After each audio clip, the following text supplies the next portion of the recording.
जंगल की खामोशी के बीच वह अपनी थकी हुई टांगों के बावजूद तालाब तक पहुंच गया। जब उसने कमंडल पानी में डाला, अचानक तालाब से धुआं उठने लगा। धुआं धीरे धीरे एक भयानक औरत की शक्ल लेने लगा। यह दृश्य देखकर रघुवीर के दिल में डर और हैरानी की लहर दौड़ गई। तेरी हिम्मत कैसे हुई उस तालाब का पानी लेने की? क्या तुझे नहीं पता कि उस तालाब से कोई जल नहीं ले सकता? देखो, मुझे सच में नहीं पता था कि ये तालाब तुम्हारा है। मुझे माफ करो, मैंने ऐसा कोई अपमान नहीं किया। मैं एक डायन हूँ। अगर तुझे ये जल चाहिए तो मेरी एक पहेली का उत्तर देना होगा। अगर उत्तर गलत दिया तो इसी तालाब में डुबोकर मैं तुझे मार दूंगी। लेकिन हाँ, एक और रास्ता है जिससे तू बच सकता है। तू बिना जल लिए यहाँ से चला जा। न पहेली न मौत। रघुवीर गहरी सोच में डूब गया। एक ओर साधु की प्यास और दूसरी ओर मृत्यु का भय। मैं यहाँ से जल लिए बिना बिल्कुल नहीं जाऊंगा। मैंने किसी से जल लाने का वचन दिया है और मैं अपना वचन नहीं तोड़ूंगा। तो मेरी ये पहेली सुन। एक घर ऐसा जो हर दिशा में खुला हो, जिसके अंदर उजाला हो, पर ना कोई खिड़की हो, ना कोई दरवाजा, ना कोई दीवार हो और ना ही कोई जमीन, फिर भी सब कुछ उसमें समाया हो। बता, कौन है वो? रघुवीर ने कुछ क्षणों के लिए अपनी आंखें मूंद ली। उसकी सांसें तेज और बेकाबू थीं, मानो दिल के भीतर एक तूफान चल रहा हो। लेकिन उसके चेहरे पर एक अनोखा सा सुकून था, एक गहराई से भरा शांत भाव, जैसे वो अपने भीतर की रोशनी से सच्चाई को खोजने की कोशिश कर रहा हो। अंदर से बेचैनी के बावजूद उसके माथे पर एक दृढ़ संकल्प की रेखा साफ नजर आ रही थी, जो ये बता रही थी कि वह हार मानने वाला नहीं है। वो है मनुष्य का मन, जो हर दिशा में खुला होता है, जिसमें उजाला भी होता है और अंधकार भी। ना कोई दीवार, ना कोई दरवाजा, फिर भी उसमें पूरा संसार समा जाता है। डायन कुछ पल चुप रही, जैसे रघुवीर के उत्तर पर हैरान हो गई हो। फिर अचानक वह जोर से हंसने लगी, एक ऐसी हंसी जिसमें हैरानी, गुस्सा और शायद थोड़ी सी खुशी भी छुपी हुई थी। तू पहला योगी है जिसने मेरी पहेली का सही उत्तर दिया है। जा, जितना जल चाहिए ले जा। आज तुझसे मिलकर मुझे प्रसन्नता हुई। रघुवीर ने अपने कमंडल को ठंडे और साफ जल से भर लिया। उसकी आंखों में एक चमक थी, सफलता और संतोष की। फिर वह तेजी से लौट पड़ा। कदमों में जल्दी थी लेकिन दिल में शांति। वह सीधे उसी स्थान पर पहुंचा जहां साधु महाराज निर्जीव से पड़े थे, जैसे उनके जीवन की आखिरी उम्मीद सिर्फ रघुवीर की वापसी से जुड़ी हो। लीजिए महाराज, मैं जल ले आया हूँ। साधु ने जल पीते ही रघुवीर को गहराई से देखा। उनकी आंखों में हैरानी और आश्चर्य साफ झलक रहा था। बेटा, क्या सच में तुमने इसी तालाब से जल लिया है? हाँ महाराज, आपने कहा था और मैंने निभाया। मुझे लगा था कि तुम जल नहीं ला पाओगे, क्योंकि मैं जानता था कि उस तालाब में एक डायन का वास है। जब भी कोई मनुष्य जंगल में आता है, मैं हमेशा उसकी ऐसी ही परीक्षा लेता हूँ। अक्सर मैंने देखा है कि वह मनुष्य डायन के डर से भाग जाता है, लेकिन तुम पहले मनुष्य हो जिसने उस डायन की पहेली को हल किया और मेरे लिए जल लेकर आए हो। इतना कहकर साधु ने अपनी आंखें बंद की और कुछ मंत्र पढ़ने लगे। तभी वहां रंग बिरंगी किरणों के साथ एक सुंदर हिरण प्रकट हो गया। तूने मेरी मदद की है, इसीलिए मैं तुझे यह भेंट देना चाहता हूँ।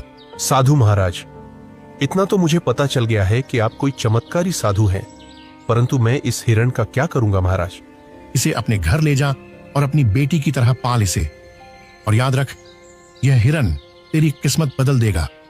मैं जानता हूं कि तू सबसे ज्यादा अपनी किस्मत की वजह से परेशान है, वरना तेरे अंदर कोई बुराई नहीं है।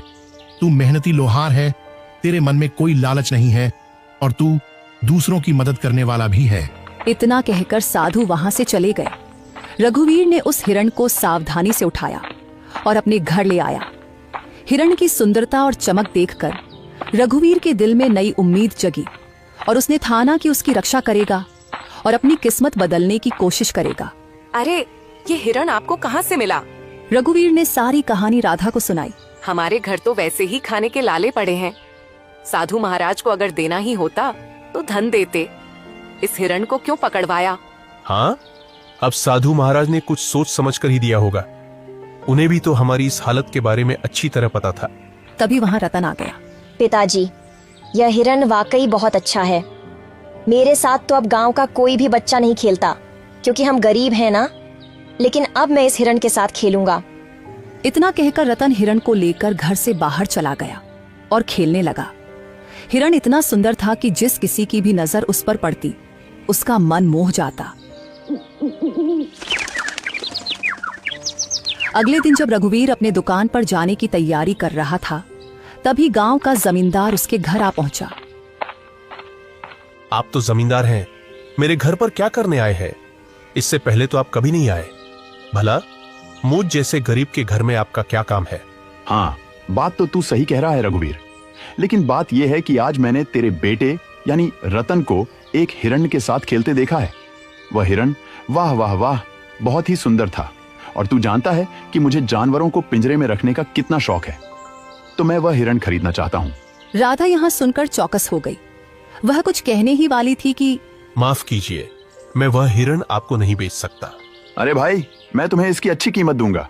आप मुझे चाहे उसकी कितनी भी कीमत दे, माफ कीजिएगा, मैं उस हिरण को नहीं बेचूंगा। जमींदार क्रोधित होकर वहां से चला गया। आपने ये क्या किया? जमींदार हमें इसकी अच्छी कीमत दे सकता था, हमारी हालत कुछ बेहतर हो सकती थी।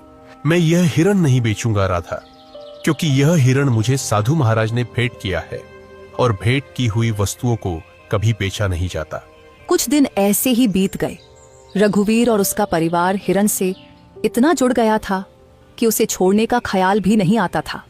फिर कुछ दिनों बाद एक व्यापारी वहां आ पहुंचा। अरे भाई, मुझे तुम्हारा यह हिरण बहुत पसंद आया है। मैं तुम्हें इसकी मांगी हुई कीमत दूंगा। यह हिरण मुझे बेच दो। तुम चाहे मुझे कितना भी धन क्यों ना दो, मैं इसे नहीं बेचूंगा। अरे, तुम गरीब के गरीब ही रहोगे। तुम सामान्य लोहार हो, समझते ही नहीं कुछ। व्यापारी वहां से चला गया। राधा रघुवीर पर गुस्सा हो गई। जब से ये हिरण आया है, तब से हमारा खर्चा और बढ़ गया है। पहले जमींदार को लौटा दिया और अब व्यापारी को भी मना कर दिया। क्यों नहीं बेचा इसे? राधा, न जाने क्यों मुझे इस हिरण से अब एक खास लगाव हो गया है, और वैसे भी साधु महाराज ने कहा था कि इसे अपनी बेटी की तरह पालना। अब ये मेरी बेटी जैसा है, और भला कोई अपनी बेटी या को मांगी हुई कीमत पर बेचता है क्या? खुद सोचो ना। राधा यह सुनकर चुप हो गई और नम आंखों से मुस्कुराने लगी। धीरे धीरे वह हिरण उनके परिवार का हिस्सा बन गया। वहीं किशोनगर के राजमहल में उदासी छाई हुई थी। राजा विक्रम अपनी 20 वर्षीय पुत्री चंद्रलीका को देख रहे थे, जो बेहोशी की स्थिति में थी। उनके बगल में राजगुरु थे। राजगुरु, क्या मेरी पुत्री ठीक हो पाएगी?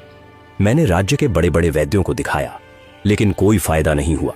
महाराज, आपकी पुत्री को एक विचित्र बीमारी है। इसका इलाज शंभू है, लेकिन वह अत्यंत दुर्लभ है। तो फिर जल्दी से बताइए ना गुरुजी, इलाज क्या है? ध्यान से सुनिए। एक माया